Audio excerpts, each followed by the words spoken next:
Grieve साध साध सब नेक हैं, आप अपनी ठोरे। जो सतलोक ले जाएंगे वो साधु कोई और।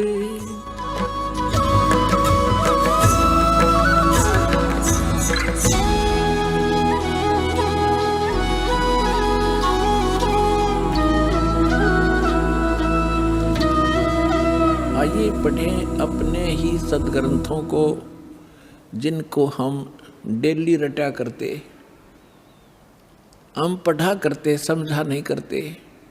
हमने मान रखा था इसके पढ़ने मात्र से ही मोक्ष होगा। नहीं, श्रीमद् भगवद गीता में जो लिखा है वैसे करने से मोक्ष होगा, ना कि केवल पढ़ने मात्र से। पढ़ने से ज्ञान होता है, वो ज्ञान भी ना हुआ। हमने पढ़ते पढ़ते कितने दिन बीत गए थे, वर्ष बीत गए थे। गुरु बिन का हुन पाया ज्ञाना, जो थोथा बुस छड़े मूड किसाना। गुरु बिन वेद पढ़े जो प्राणी, समझन सार रहे अज्ञानी। तो हम इन पढ़ा भी करते इन सदग्रंथों को, लेकिन ज्ञान नहीं था। आज हम पढ़ेंगे इस पवित्र सदग्रंथों को परमात्मा की तत्व ज्ञान की रोशनी में। हम एक एक अक्षर समझ जाएंगे।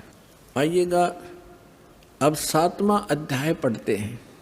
देखिएगा, श्रीमद् भगवत गीता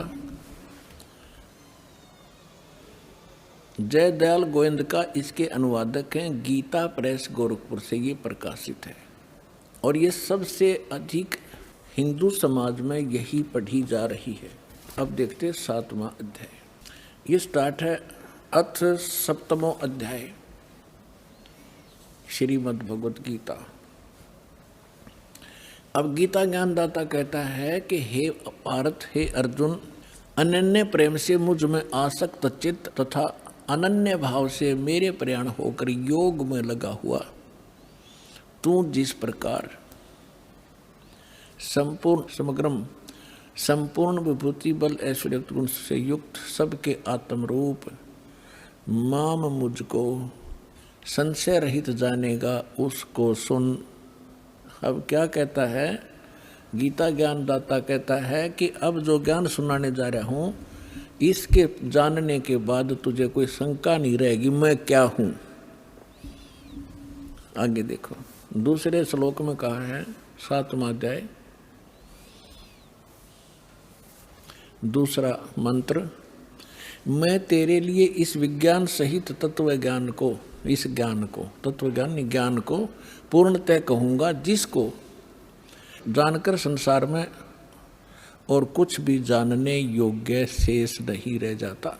अब क्या बता रहा गीता ज्ञानदाता कि ऐसा ज्ञान सुना दूंगा, इसके बाद फिर कुछ जानने की आवश्यकता नहीं रहेगी। फिर देखिएगा इसमें क्या बताता है।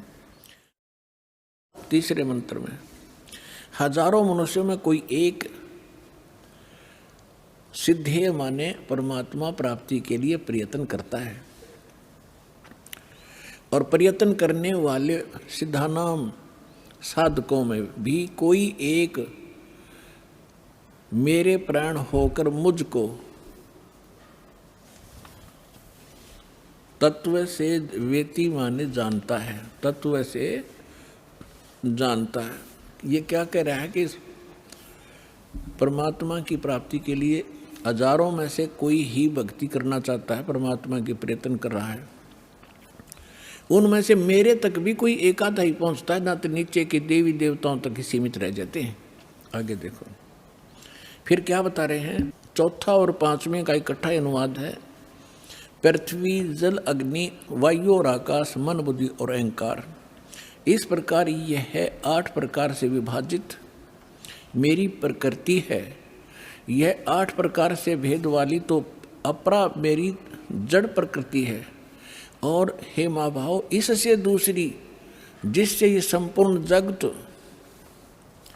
धारण किया जाता है, मेरी जीव रूपा चेतन प्रकृति जान।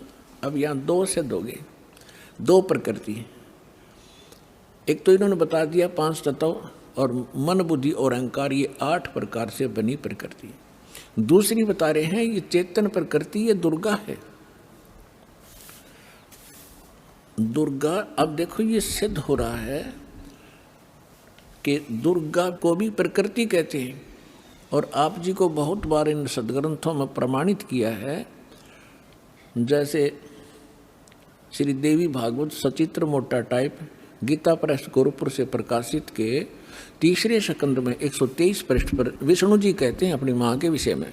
अब पुण्यात्माओं ये सारे कंसेप्ट साथ साथ क्लियर करने पड़ेंगे, क्योंकि बहुत से श्रोता प्रथम बार आते हैं तो उन्होंने ये ज्ञान गहनता से सुना नहीं होता ध्यान से, और थोड़ा बहुत सुन लेते हैं, पुण्यात्मा शीघ्र प्रेरित हो जाते हैं, वो आते हैं। तो यहाँ इनको बैठकर सुनने का समय मिलता है 2 घंटे सुबह 2 घंटे शाम को, तो इसलिए यहाँ एक विशेष विस्तार के साथ ये ज्ञान सुनाया जाता है। ये श्रीमद् देवी भागवत देखिएगा, सचित्र मोटा टाइप हिंदी, गीता प्रेस गोरखपुर से प्रकाशित है, और परमात्मा चाहने वाले हिंदुओं के घरों पर लगभग रखी पाओगी। ये है संक्षिप्त श्रीमद् देवी भागवत सचित्र मोटा टाइप केवल हिंदी। प्रकाशक हैं हनुमान प्रसाद पोदार चमनलाल गोस्वामी, और गीता प्रेस गोरखपुर से प्रकाशित है। इसके 123 पृष्ठ पर पढ़ लें, पर्याप्त है। 123 पृष्ठ, तीसरा स्कंद, संक्षिप्त देवी भागवत। तुम शुद्ध स्वरूपा हो, यह सारा संसार तुम ही से उद्भासित हो रहा है। मैं ब्रह्मा और शंकर हम सभी तुम्हारी कृपा से विद्यमान हैं। हमारा आविर्भाव माने जन्म, तिरोभाव माने मृत्यु हुआ करता है। हमारा तो जन्म मृत्यु होता है, केवल तुम ही नित्य हो, जगत जननी हो, प्रकृति और सनातनी देवी हो। भगवान शंकर बोले यदि भगवान विष्णु तुमसे ही प्रकट हुए हैं तो उनके बाद उत्पन्न होने वाले ब्रह्मा भी तुम्हारे बालक हुए, फिर मैं तमोगुणी लीला करने वाला शंकर क्या तुम्हारी संतान नहीं हुआ? अर्थात मुझे भी उत्पन्न करने वाले तुम ही हो। शिवे, संपूर्ण संसार की सृष्टि करने में तुम बड़ी चतुर हो। शिवे, शिवे भी कहा इसको। इस संसार की सृष्टि, स्थिति और संहार में तुम्हारे गुण सदा समर्थ हैं। उन्हीं तीनों गुणों से उत्पन्न हम, तीनों गुणों रजगुण ब्रह्मा, सतगुण विष्णु, तम गुण शिव जी, उन्हीं तीनों गुणों से उत्पन्न हम ब्रह्मा विष्णु एवं शंकर नियमानुसार कार्य में तत्पर रहते हैं। अब ये क्या सिद्ध हो गया? इस थोड़ी सी पंक्तियों में कितने कंसेप्ट क्लियर हो गए। नंबर 1, ब्रह्मा विष्णु महेश की जन्म मृत्यु होती है। नंबर 2, दुर्गा को प्रकृति कहते हैं। नंबर 3, ब्रह्मा विष्णु महेश की माता दुर्गा है। और नंबर 4, रजगुण ब्रह्मा, सतगुण विष्णु, तमगुण शिव जी। नंबर 5, ये केवल वर्क डन ही दे सकते हैं, जैसा कर्म जीव ने किया उसमें कोई परिवर्तन नहीं कर सकते, नियमित कार्य ही कर सकते। ये 5 कंसेप्ट, 5 पॉइंट कति सिद्ध हो गए।